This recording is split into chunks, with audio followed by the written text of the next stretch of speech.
Emily Resch. I'm the Executive Director of CalPERG. We're a strong supporter of this bill as a consumer organization who's long supported consumers' right to know about issues like this. I also happen to be a mother with another second baby on the way, and I can just say as one mother, this information would have been really helpful before my first child, and it's something we're considering as we're kind of doing an inventory of our current products. Thank you. Mr. Chair and members, Pat Moran with Aaron Reed and Associates representing the CAL FIRE firefighters, and we're in support of the bill. Thank you. Thank you. Mr. Chairman, members, good afternoon. My name is Grant Gillum. I'm the former executive director of the Citizens for Fire Safety Institute, which was the advocacy organization funded by the chemical industry in order to oppose these bills. Over a 5-year period of time, we killed 58 of 60 bills like this throughout the country. I stand here before you today in support of Senator Leno's effort. I don't believe the industry has science to support their claims that their products are safe and that they work. And I encourage and I vote, and I encourage this bill to get over to the Assembly and to the Governor as soon as possible. Thank you very much. Thank you, Mr. Chairman. Kelly Ditto on behalf of NRDC and CLCV in support. Thank you. Thank you. Hello, my name is Zaroda Casanova. I'm with the Californians for a Healthy Green Economy, and we're in support. Very good. Thank you.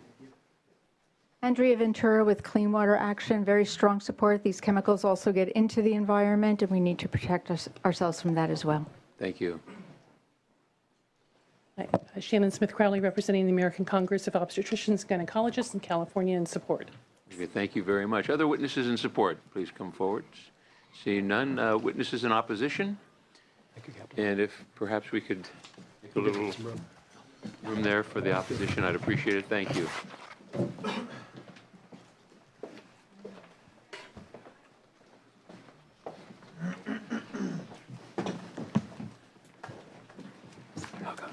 Good afternoon, Mr. Chairman and members. Tim Shestak with the American Chemistry Council.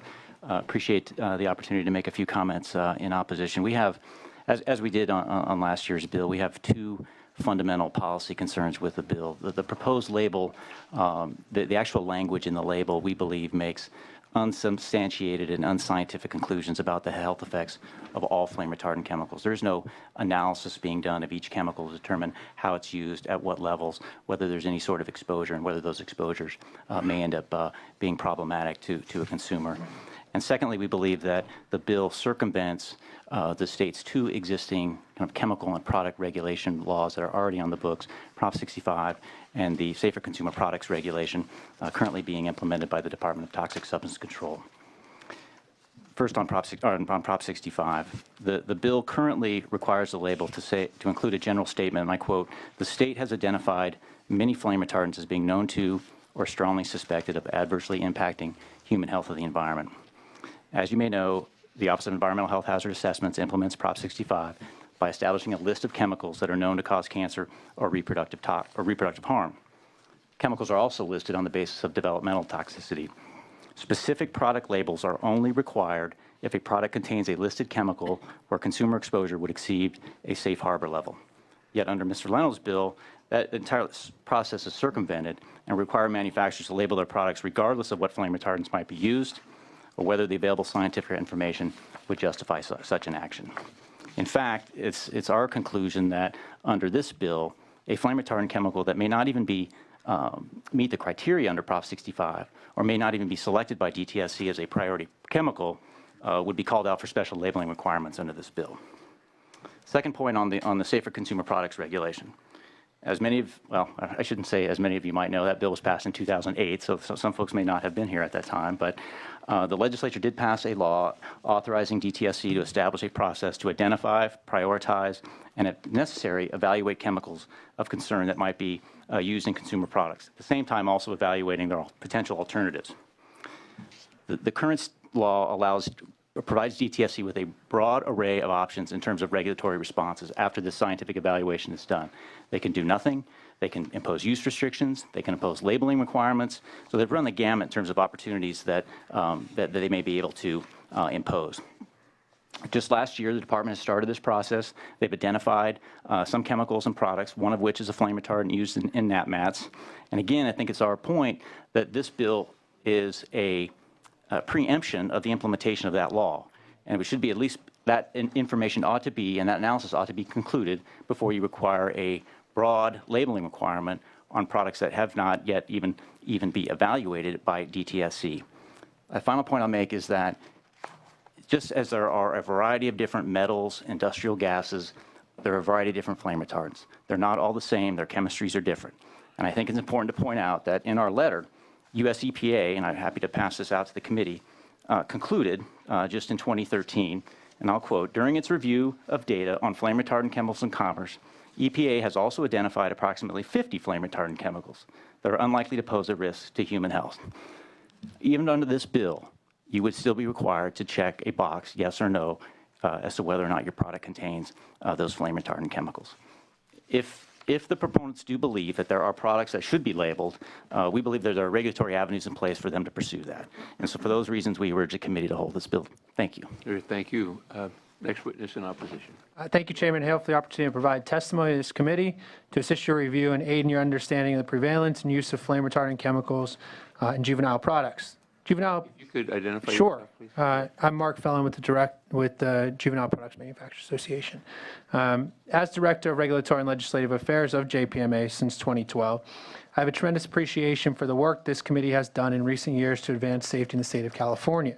As a former staffer at the U.S. Consumer Product Safety Commission and in the United States Senate, I have tremendous appreciation and respect for the time and effort that you and your staff have spent in advancing safety.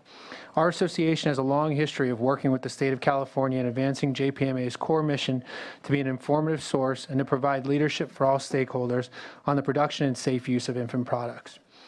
Our association represents 95% of the juvenile products industry and over 250 member companies in the U.S., 50 of which are based here in California.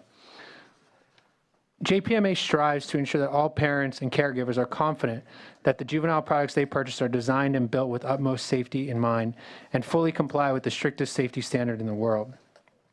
As you know, the changes to TB 117 were based upon a significant amount of time and research from all affected parties. Many different trade associations, government officials, and environmental groups worked hand in hand with the California Bureau of Electronic and Appliance Repair, Home Furnishings, and Thermal Insulation in the development and implementation of the revised Technical Bulletin 117-2013. Our association was proud to work with these groups in educating the Bureau about potential alternatives to the old standard. While working with our association, the Bureau agreed to exempt certain juvenile products, which are similar to many other exempt products, from having to meet California's flammability standard. Prior to this agreement, and even though California's TB 117 is a California standard, most manufacturers chose to simply comply with the standard and sell across the U.S. in order to avoid maintaining a complex inventory system while at the same time protecting themselves from liability claims. As a result of those initial requirements and now subsequent exemptions, California has become the de facto national standard. Thankfully, the exemptions in TB 117-2013 provide the manufacturers we represent with the relief necessary to reduce the use of certain restricted flame retardants from our industry's products. Like many on this committee, we share the mutual objective of eliminating the use of hazardous chemical flame retardants in products and wish to be an active and forthcoming participant in the process.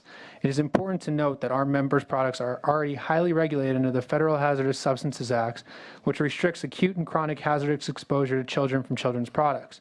Our association has long supported the concept that consumers should be able to choose products made with natural materials for the care of their child. As everyone in this committee knows, chemicals that are known to the state of California to cause cancer or birth defects are already subject to the consumer disclosure requirements of Proposition 65. Chemicals used in JP products are also subject to these requirements. If they have not been found potentially harmful by OEHA, then further notice should not be required. Additional disclosure requirements beyond Prop 65 only serve to alarm and confuse consumers without scientific merit. Since the implementation of TB 117-2013, all our manufacturers have moved away from the use of flame retardants in their products due to the fact that they are no longer required by law to meet the California standard. Unlike products regulated by SB 1019, our products do not need to meet any of the flammability requirements in the standard, which we believe is an important distinction. Like you, we share the mutual objective of ensuring that consumers and caregivers are afforded the opportunity to buy the safest products for their children. At JPMA, safety has been and always will be our top priority. Unfortunately, in this case, this legislation would not in any way be advancing safety. By requiring a new label on our products, this law would impose unnecessary and burdensome costs to the manufacturing process. Additionally, we have concerns about the potential legal implications of this legislation as it relates to Prop 65, TB 117 2013, and the California Safer Consumer Products Regulation. At JPMA, we strive to work collaboratively with both federal and state legislators and regulators to advance product safety. Further, we believe that regulations and legislations play an important and vital role in ensuring that only the safest products make it to the market. Thank you, Chairman Hill, and we urge you to oppose this legislation. Thank you for your comments. Other witnesses in opposition? Mike Rolge with California Manufacturers and Technology Association in opposition for the reasons previously stated. Thank you, Mr. Rogi. Catherine Pettibone, Civil Justice Association of California, in opposition. Ms. Pettibone, thank you. Other witnesses in opposition? Seeing no one, we'll bring it back to the committee questions. Yes, Senator Galgiani. So I'm always one to complain when I'm out shopping and I even try to buy clothes and it's hard to find things that are made in America. So I wonder, certainly this bill could apply to manufacturers that are in California, but what happens when things are made in China or Indonesia or other places like that? Is there a way to enforce this upon imported products also? Sure. So there's precedent for this, Senator. For example, the requirements of Technical Bulletin 117, now 117-2013, its updated version.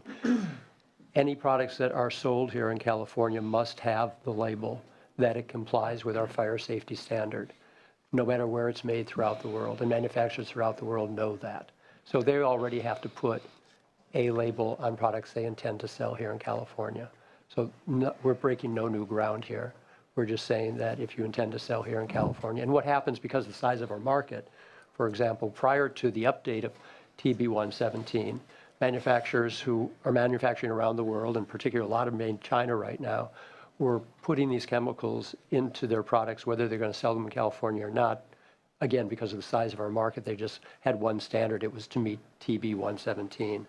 Now, of course, with TB 117-2013, our fire safety standard can be complied with or without chemicals, and it's up to the manufacturers to decide that themselves.